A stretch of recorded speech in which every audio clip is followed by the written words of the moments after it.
sont pris et ça divise la société. Nous, ce qu'on veut, pour nos enfants, pour nos familles, parce qu'on sait que là, aujourd'hui, les gens, ils galèrent. Mais qui attaque aujourd'hui les salariés? Qui attaque les travailleurs? Si, c'est eux qui colportent.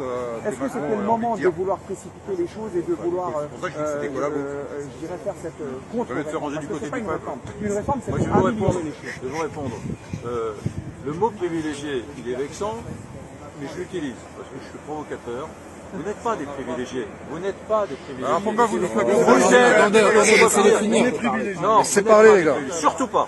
Vous n'êtes pas des privilégiés, mais sur les retraites stricto sensu, vous êtes des privilégiés. Que sur les retraites. Parce qu'il y a des agents de la RATP qui partent à la retraite. Attendez, vous allez partir avec 20 fois ma retraite. C'est qui le privilégié? C'est qui le privilégié? Et l'avantage fiscal des journalistes. Il y a des artisans, parlez des Français, ça ne devrait pas porter. Et l'avantage fiscal des journalistes. Sur la retraite, il y a plein de Français qui parlent à 55 ans. Et alors? En CDI. Il est en CDI. Ça fait 2 ans que je suis à la régie. J'ai rien. On ne peut pas entendre ce genre de message qu'on vous laisse. Donc de venir nous dire qu'on est privilégié. Vous n'êtes pas privilégié. Mais sur la question des retraites, Moi j'ai rien, je suis en CDI. Il y en a beaucoup. Sur la question. pas ceux qui ne sont pas au statut. Eh ben il faut le dire.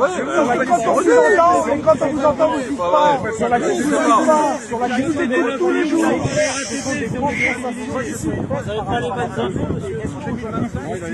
Il n'y a pas de privilégié à la RATP. Si on était vraiment des privilégiés, mais vous nous comparez à des Golden Boys du CAC 40, non, on n'est pas des privilégiés. On est au-dessus. C'est pas vrai. Arrêtez de penser que les gens qui sont dans les médias, mon père était à la CGT, donc arrêtez. Mais non, mais vous nous faites en ce moment, c'est le discours. En ce moment, c'est le discours de dire que mon père était instituteur, mon père était à la CGT. Le débat, il n'est pas là. C'est un débat de société. La RATP, qu'est-ce qu'on veut en France? c'est pas un débat de société. Les gens ont des Regardez le dernier sondage ELAB qui est sorti hier, je ne prends pas spécialement au sondage, mais qui dit que 70% des Français veulent mettre un terme aux régimes spéciaux. Ils voudraient un peu plus d'équité. Pas d'égalité. Alors, et la 30%.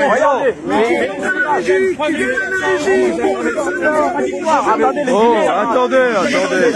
c'est contradictoire parce que les sondages, ils disent que Pas tous c'est les ensemble. sondages qui sont sortis hier vers 15h. Ils disent que 70% veulent du changement. Mais c'est quoi le changement? Est-ce qu'ils veulent perdre de l'argent? Je ne pense pas que les Français souhaitent perdre de l'argent dans leur pension de retraite. Et ensuite, quand vous voyez l'autre sondage, ce que vous dites pas, vous oubliez de dire, c'est qu'il y a plus de 50%, 60% environ qui soutiennent le mouvement. Il y a ça aussi. Donc, il y a une contradiction. Est-ce qu'on veut que ça change? Vous dites que oui, et vous dites qu'on est privilégié, et ils soutiennent aussi le mouvement. Non, mais pas vous personnellement, M. Brunet, mais dans le mouvement, je dirais, voilà. Donc nous, regardez, aujourd'hui, la position est claire. Le gouvernement, c'est le gouvernement aujourd'hui qui a attaqué l'ensemble des Français, parce que nous, on n'est pas sur une position corporatiste. La question, elle n'est pas là. C'est une question de modèle de société et on est sur le retrait total de ça. Qu'est-ce qu'on laisse à nos enfants? Aujourd'hui, je vais vous dire une chose. Il y a de l'argent. Depuis François Hollande, on a donné 150 milliards du CICE. Est-ce que c'est terroriste? C'est vrai, c'est vrai. Tous les ans, excusez-moi, je vais vous répondre. Je termine. Non mais je termine, parce qu'on dit qu'il n'y a pas d'argent. 150 milliards, 20 milliards, 20 milliards les Rafales qu'on achète, l'État achète 12 Rafales à Dassault. C'est 100 millions d'euros le Rafale. Donc ça devrait passer tout l'argent des Rafales sur le service de retraite. Non, c'est pas la RATP. C'est l'éducation nationale, les hôpitaux, EDF, GDF. Il faut un monopole des services publics. Il faut un monopole des services publics. Parce que pourquoi? Et je finis avec ça. Et après vous posez votre question. Parce que c'est l'intérêt général et c'est l'utilité pour tous les Français. C'est ça qu'on revendique. C'est pas corporatif. Je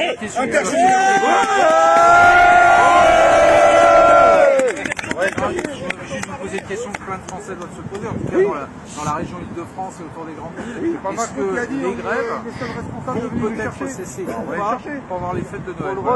Je vais demander à Macron, je vais vous le dire. Demandez à Macron, à M. Brunet, comme si ça nous est plaisir. Tout est entre les mains du gouvernement. Si le gouvernement dit on retire le projet et on discute, d'une vraie réforme. Demain, tous les agents de la RATP, les agents de la SNCF reprendront le travail. Donc ça veut dire que si le gouvernement veut refaire ça, pour sauver les jeunes, on continuera à faire grève à la RATP et à la SNCF. Non, mais à la RATP, vous êtes... Oui, mais on est en relation avec les camarades de la SNCF. Grève à la RATP pendant les fêtes de Noël. Oui, bien sûr, on est déterminés. On est déterminés. C'est terminé. On est contre le système de retraite à points. C'est ça qu'il faut entendre. Vous allez gagner comme en 95. Il n'y a pas de gagnant, pas de perdant. Les Français, les gagnants. C'est vous. C'est vous les gagnants. C'est vous les plus forts. C'est vous les plus forts. C'est vous les plus forts. C'est tous les Français, parce que je vais vous dire, avec les annonces qui ont été faites, si on veut, on se retire et on fait du corporatif. Monsieur Brunet, c'est pas ce qu'on fait. j'ai une question. Non, mais moi, est-ce qu'on peut intervenir sur le plateau en direct? C'est tout ce que je veux savoir. Est-ce qu'il est possible de rentrer en direct? Voilà, parce que là on est déjà sur le trottoir. Nous on veut discuter en direct là-haut avec vous. Mais en direct et face aux auditeurs. Mais j'ai tous les jours, hier, avant-hier, J'entends tous les jours, des gens de la RATP. Tous les jours. Thomas, que vous connaissez très bien, voilà, je l'ai au téléphone, je peux absolument participer. Mais c'est pas pareil au téléphone où on voit. Non mais c'est intéressant parce que si vous écoutez tous sur PRMC, vous êtes d'accord que c'est la seule radio en France qui va pas dire la parole à tout le monde sur ces sujets-là. On n'a pas dit que vous n'aviez pas la On parole. l'écoute dans la journée, on vous écoute tous les jours. On veut aussi Pas longtemps. par rapport au discours ambiant Pas trop longtemps. Jimmy, dans l'ensemble des plateaux de télévision, on veut aussi apporter notre réponse. C'est ça qui est important, parce qu'à un moment donné, privilégier régimes spéciaux, nous on se bat pas que pour les régimes spéciaux, c'est pour tous les Français qu'on se bat. Ça, Et nos enfants. Vous voudriez que le système de retraite de la RATP soit équivalent pour tous les Français. Ouais, bravo. Voilà. On n'est pas dans la merde. Mais regardez, mais non, on n'est pas dans la merde. par rapport au financement, parce que c'est une question de financement. Je vous ai fait la démonstration qu'il y avait de l'argent. Quand on jette 150 milliards à la poubelle, alors que ça n'a donné aucun effet sur l'économie française, Si, ça, vous pouvez quel pas. effet? Quel effet? On a eu, Donnez-moi un exemple. il y a 2 mois, on a découvert que finalement, le million d'emplois marchands générés, suscités par le CICE, c'était vrai. Le million. Mais non, mais personne C'est 200 000 emplois. C'est 200 000 Lisez emplois. les échos partout. Regardez le reportage d'Élise Lucet. Vraiment, on a été trop dur avec ce Regardez le reportage de Cache Investigation d'Élise Lucet, monsieur. Et donc Élise Lucet sur France Télévisions. Regardez Élise Lucet sur France 3, Cache Investigation, elle vous dira C'est en autre face. chose. Oui, non, je pense pas qu'elle mente, moi. Je pense qu'elle dit une vérité, et c'est pas la vôtre, c'est pas celle que vous voulez entendre. Voilà, c'est ce que je dis. Mais comme vous disiez, oui, nous on veut rehausser les retraites des Français. C'est pas vraiment, on veut absolument rehausser les retraites. Pourquoi toujours quand on parle de réforme, À quel âge aujourd'hui, dites-moi de façon définitive. Non, mais il n'est pas privilégié l'autre. Un type qui est au statut à la RATP, il part à quel âge à la retraite aujourd'hui? Aujourd'hui, Non, mais à taux plein. Racontez pas de pipeau. à taux plein 57. À taux plein, À taux plein 57. Les chiffres, c'est pas les chiffres du gouvernement. Là-dessus, on est clair, il n'y a rien à cacher. De toute façon, tout est officiel. On part à 57 ans. À taux plein. D'accord, à taux plein. À taux plein. D'accord. Avant, non. Non, Alors, à taux ce qui plein, nous non, permet, 57. et là-dessus, il faut être clair. Moi 58. On peut partir en ayant réuni 2 conditions. Avoir 27 ans d'âge et ayant 27 ans de service et 52 ans d'âge. Mais on part au minimum. C'est-à-dire que, et ce qui est normal, parce qu'on n'a pas cotisé, donc on part avec, je vous donne un exemple, je ne sais pas si vous avez avec 1000 euros ou 800 euros. Vous voyez? Donc c'est possible. À la radio, j'ai un de vos collègues qui m'a dit je pars à taux plein à 53 ans, il y a 2 jours. Non, c'est impossible. C'est impossible. Ça n'existe pas. C'est déjà réformé. Amenez-le, parce que c'est pas possible. On le dit ça. J'écoute de temps en temps. Nous, les jeunes agents, on est déjà réformés, il faut qu'on cotise 42 ans comme tout le monde. Et vous le dites pas. Vous parlez de 52 ans. La moindre des choses, vous vérifiez, vous faites votre propre avis, mais vous donnez des faits sélectifs comme la moyenne. C'est sûr, si dans un village, il y a Kylian Mbappé qui vit dans le village, la moyenne va augmenter.